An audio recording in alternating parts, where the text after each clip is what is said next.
You are a beginner in RuneScape 3 and want to start PVMing, and after you watched my last video where I gave you some tips on how you should start your account and shenanigans, you now ask yourself what are good unlocks that you can do early on your account just to get stronger and have it easier in your boss instances. Then this video is definitely the right one for you. And even if you are an experienced player, you can still watch the video and maybe correct me or write some other unlocks that you should do early on in the comments, so we can all learn from each other. And if you like the video, don't forget to leave a like, subscribe if you're new, and now let's head right into it. The first unlock on the list is the Succession quest. The Succession quest is a quest in the game that has the requirement of level 60 in mining and smithing, which actually aren't the lowest levels, but I think they are kinda achievable. And then you have one pre-quest and also 3 mini-quests that you have to do before doing the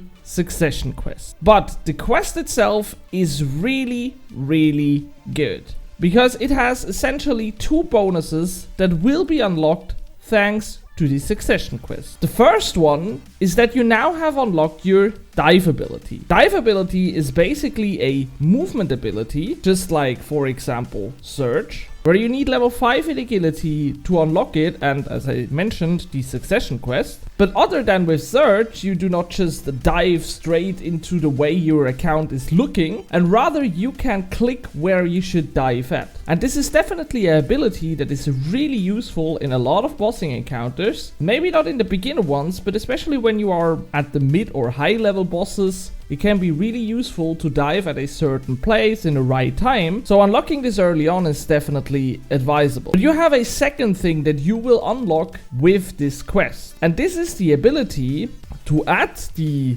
Infernal Puzzle Box to your tool belt. And the Infernal Puzzle Box is basically a little cube that you unlock after the Daughter of Chaos quest. And with all the mini quests that you have to do prior, you unlock another passive ability that this cube will give to your account when you have it in your inventory. And after the Succession quest, you have it fully unlocked and you can now add it to your tool belt, so it is passively permanently unlocked on your account. And there are a lot of buffs, as you can see on the screen right now, which are kind of useful, especially when you do, for example, stuff in the wilderness and shenanigans. But the one that I like the most is the third one that you unlock, that your adrenaline will not drain outside of combat. This essentially means that you can permanently run around with 100 adrenaline. You can easily start all your bossing encounters with 100 adrenaline. And if you are doing, for example, something like the Gold Rush Dungeon 1 and you kill the boss and you have to wait until it respawns, you will not lose your whole adrenaline when you get out of combat. And this is definitely a really good quality of life upgrade. But it's also really OP.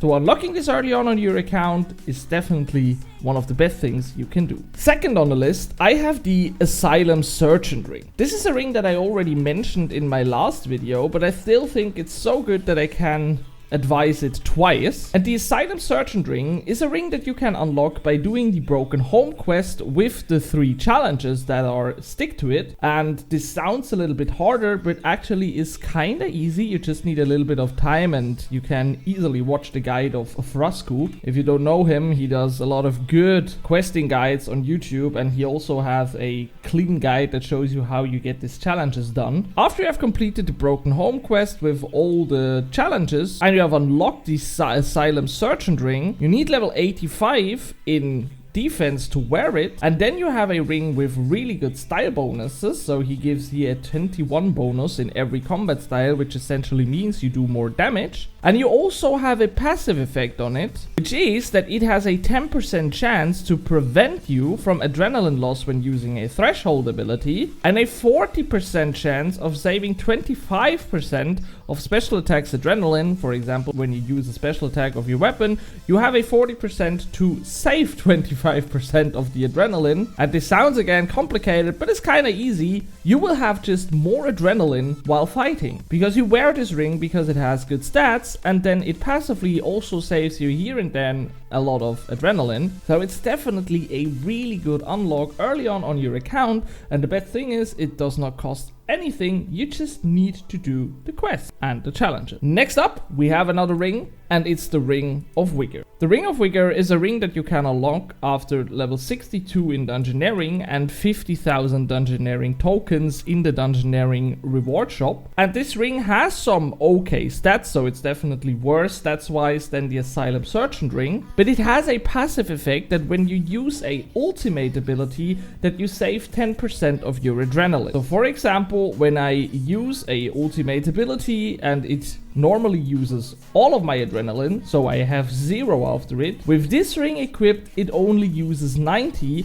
so I get 10 adrenaline just for free, and this allows me to stack up my adrenaline faster, getting to 50 and using threshold abilities and all that shenanigans. And when I started PVMing, I never thought that adrenaline is that important, but as soon as you start to fight more and more and get more experience, you will learn that adrenaline and keeping adrenaline and using it right is basically just the most important thing when you want to make a lot of DPS. So having this ring as a ring switch, for example, is absolutely broken, because when you have these 2 rings unlocked, you can just switch to the Ring of Vigor when you use your ultimate ability, and then you save the 10% adrenaline, and when you fight the whole fight and use threshold abilities, you have the Asylum Sergeant ring, which again can save you a lot of adrenaline and all that shenanigans, and you can do a lot of DPS. And again, this ring costs nothing, you just have to grind some Dungeoneering, and then you can unlock it, and it's really strong. Next up on the list is the Salve Amulet, or better known as the Salve Amulet E, which is an amulet that you can unlock after the quest Haunted Mines and the mini quest Liar of Tarn Razzler, and it basically has the effect that you do 20% more damage and have a 20% higher accuracy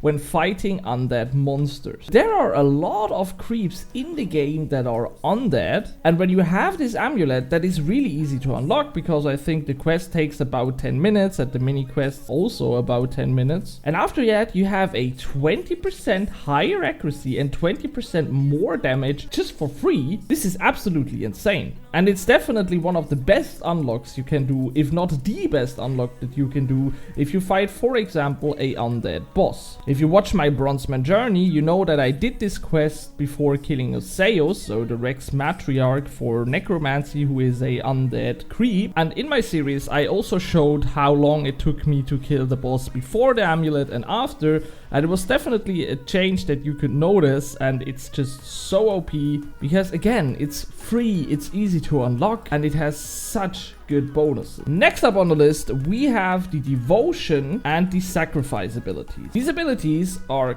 really easy to unlock. You just have to go into Godwar's dungeon and then fight some of the Bandos creeps. And to be honest, you don't have to fight them for a long time. Normally it just takes a few minutes. And then you unlock them, and they are just simply some of the best abilities in the game. So Sacrifice is a damage ability that you can activate, and it does some damage to the enemy, and it heals you 25% of the damage you dealt to that enemy. And if you finish him, it deals 100% of the damage you dealt to that enemy. This is a really convenient ability. I mainly use it to restore some adrenaline and have a little bit heal here and there. But this ability is kind of the type of, yeah, nice to have, but not that important to unlock. But the other one, the Devotion ability, is just simply OP, because when you have a protection prayer activated and you activate Devotion, your protection prayer becomes 100% efficient. So for about 10 seconds, to be clear, 9.6 seconds, you will take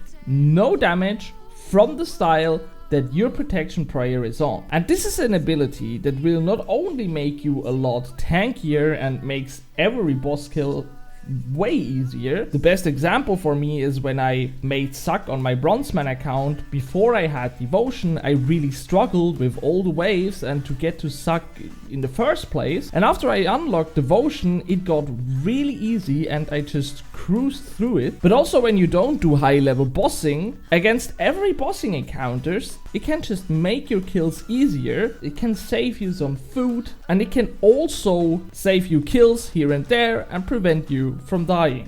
And last but not least, I have 4 honorable mentions that I want to say you guys really quick. And I didn't include them in the video because I think they are not that beginner friendly, but they are so OP in my opinion that I still have to mention them. So let's make this a quick one. Level 96 in Herblore, 4 overloads. Level 80 in divination, crafting and smithing to unlock invention. Level 95 in prayers plus the quest to unlock curses. And level 96 in summoning to unlock a Pack-Yak and the Ripper Demon. These are some insane upgrades to every PVM account out there, but as I mentioned, they are not beginner friendly. You need really high levels, but I still wanted to mention them just to be complete because they are definitely OP.